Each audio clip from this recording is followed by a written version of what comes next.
O Homo latidens, mais conhecido como dente de cimitarra, foi um membro dos Macaradontinae que inclui animais como o dentes de sabre, o Smilodon, das Américas e o Megatherium da África.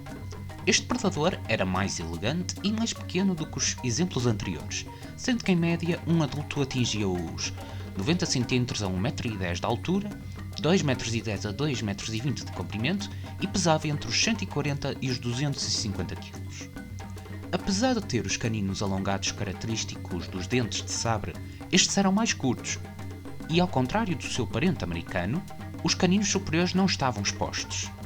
Mesmo assim, tinham a característica serrilha nas bordas, ideais para cortar a carne de grandes presas. Todavia, os molares destes carnívoros eram fracos, o que significa que este animal não era capaz de esmagar ossos. Curiosamente, este foi o membro dos Macaradontinae com maior distribuição global e um dos melhores felinos a fazê-lo, sendo que os seus fósseis já foram encontrados na Europa, África, Ásia, América do Norte e América do Sul, pelo que era uma espécie com uma distribuição cosmopolita. Apesar de não ser tão possante como o Smilodon, estes felinos eram capazes de derrubar presas muito grandes, sendo que análises isotópicas aos dentes revelam que a sua dieta era mais à base de grandes mamíferos, nomeadamente proboscídeos, como os elefantes de presas retas ou Paleoloxodon e os mamutes lanudos, e outros grandes herbívoros, como os hipopótamos, rinocerontes, auroques, bisontes, veados, javalis e cavalos, eram também das suas presas preferidas, sendo que eles eram, nesta altura, bastante comuns na Europa e em Portugal durante os períodos interglaciares. Isto porque, para além dos dentes esserrilhados que ajudavam a cortar mais eficientemente a garganta e a pele grossa dos grandes herbívoros, eles viviam em grupos e tinham adaptações para perseguir as suas presas por grandes distâncias. Em primeiro lugar, as narinas eram grandes, assim como os pulmões, o que ajudava a inalar muito oxigênio para alimentar os músculos com sangue rico em oxigênio. Outro ponto é de terem o corpo com uma morfologia semelhante à de uma hiena, sendo que as patas dianteiras eram mais compridas do que as traseiras e o pé tinha um formato mais plantígrado do que outros felinos, ou seja, apoiavam mais a planta do pé. Além disso, eles tinham hábitos diurnos, o que impedia a competição com algumas outras espécies, pelo que estes predadores perseguiam a sua presa e não eram especialistas em emboscada. Caçavam mais como lobos e mabecos do que propriamente como os leões e os dentes de sabre da América do Norte. Sendo que eles perseguiam a presa até ficar exausta, depois, com as garras, seguravam-na e usavam os dentes caninos para matar a presa, dando-lhe uma dentada na garganta. Graças a estas adaptações, o dente de cimitarra pôde literalmente conquistar o mundo.